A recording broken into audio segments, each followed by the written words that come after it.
do this again. So I grabbed the ball again, and now I just kicked it here, but the ball stopped. Dude, someone is very lucky. Now I kicked it back. The ball is coming here, and it literally touched you, and he didn't want to count. And now he started counting here. We have to hide. It can only be in blue or green. Luckily, there's a lot of that here on the map, and this friend of mine got right here. This is a great hiding spot, and now he's getting here to this house. This is a great hiding spot, because there's a lot of green here. So he got right here, and he's hiding here in this tree. Guys, I can't see him properly. This might be one of the best hiding spots. It's impossible to notice that he's right there in the front, and everyone is coming here to hide. For some reason, this friend of mine is in the bathroom. Dude, why are you in the bathroom? And now he's coming here to the president's house. This would also be a great hiding spot. Now he just came here. He hid in this part. This definitely is a great hiding spot. But now they took a soccer field. I don't know why the soccer player did this, but he's coming here to the bathroom, and this is a great hiding spot. Actually, he's going to hide in a totally secret place. Dude, you're a genius. Literally, he's in the best hiding spot of all. And now he placed this green thing just to say he's hiding in a green place, when actually he's underground. But I only have 20 seconds to hide. But I still haven't decided where I'm going to hide. Maybe this house is a good choice. Actually, I'm coming to the haunted house. It's a...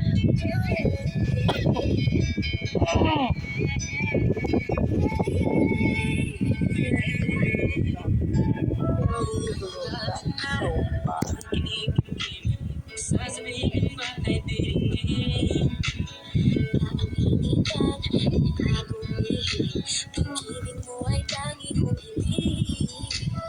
Parang isang pagsusulit na bawat pagpapagsit ay walang kakahan. Pag-isipang mabuti pagkat isang tama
For sure, I know she doesn't like veggies.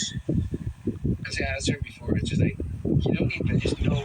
But she's like, yeah, hold up. But dami mo na eh. So wait lang. So I think